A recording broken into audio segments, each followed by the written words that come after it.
Hello बच्चों, let's read this question. Question says consider the points A, B and C with position vectors minus 2i cap plus 3j cap plus 5k cap, comma I cap plus 2j cap plus 3k cap and 7i cap minus k cap respectively. Statement 1 is the vector sum AB vector plus BC vector plus CA vector is equal to 0, null vector, because statement 2 is A, B and C form the vertices of a triangle. Option A is statement 1 is true, statement 2 is true and statement 2 is correct explanation for statement 1. Option B is statement 1 is true, statement 2 is true and statement 2 is not the correct explanation for statement 1. Option C is statement 1 is true, statement 2 is false and option D is statement 1 is false, statement 2 is true. सबसे पहले हम क्या करेंगे, की concept discuss करेंगे and की concept is 3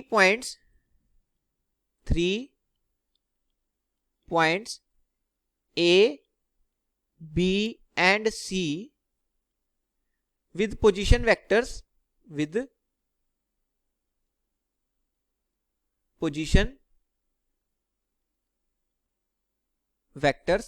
let's say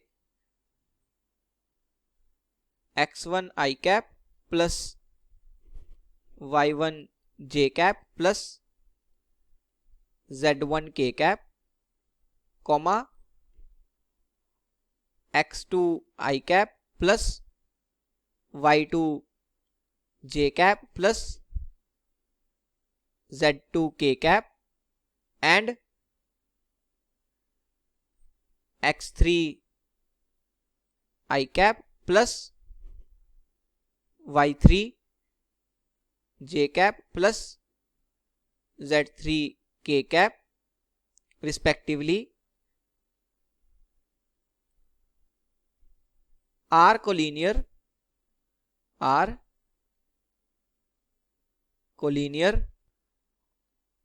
if condition हम next slide पे लिखते हैं, डिटर्मिनेंट ऑफ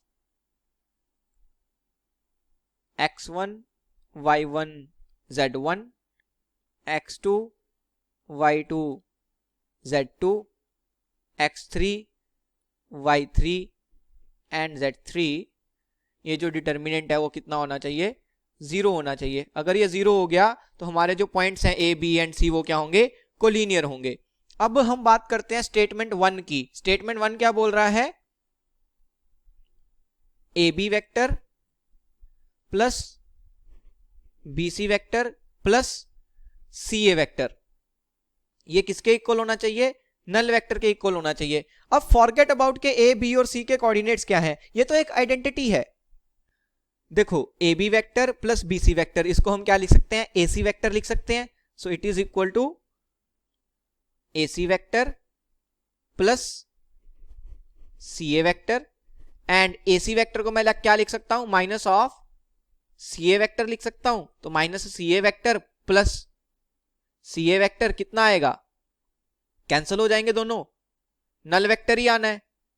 तो मैं क्या बोल सकता हूं कि A, B और C के कोऑर्डिनेट्स कुछ भी हो, AB vector plus BC vector plus CA vector, ये तो नल वेक्टर के इक्वल आना ही आना है. मींस स्टेटमेंट 1 तो ट्रू होनी ही होनी है, कोऑर्डिनेट्स चाहे कुछ भी हो.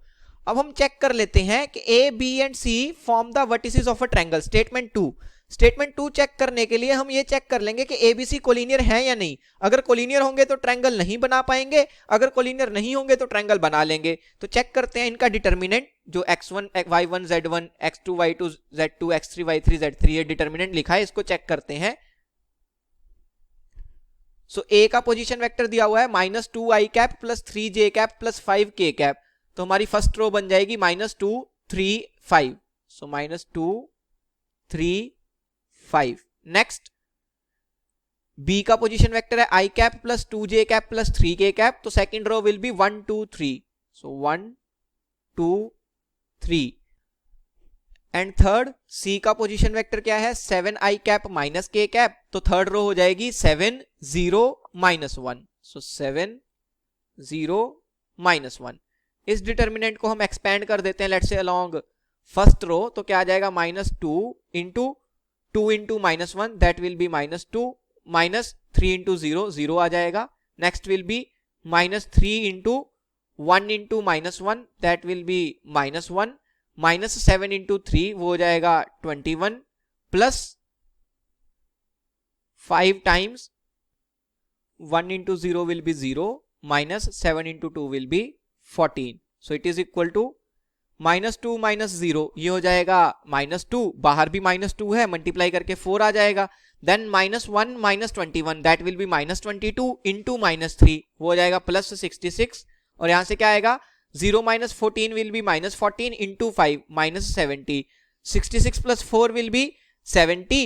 तो 70 minus 70 0, तो ये कितना आ जाएगा कैंसिल होके 0 आ जाएगा. मींस ये जो डिटर्मिनेंट है इसकी वैल्यू कितनी आ गई 0 आ गई. This means A, B and C are collinear points. This means A, B and C are collinear points. और अगर वो पॉइंट्स कोलिनियर हैं तो वो ट्रायंगल के वर्टिसेस नहीं हो सकते. A, B and C are collinear points. This means A, B and C does not form the vertices of a triangle. इसका मतलब क्या है कि स्टेटमेंट 2 जो है वो गलत है. स्टेटमेंट 2 में बोल रहा है A, B and C form the vertices of a triangle, but A, B and C collinear है इसलिए वो ट्रायंगल के वर्टिसेस नहीं बन सकते. तो अभी हमने देखा कि statement 1 is true, statement 2 is false. This means option C is my final answer. Hope you understood it well. Best of luck. Thank you.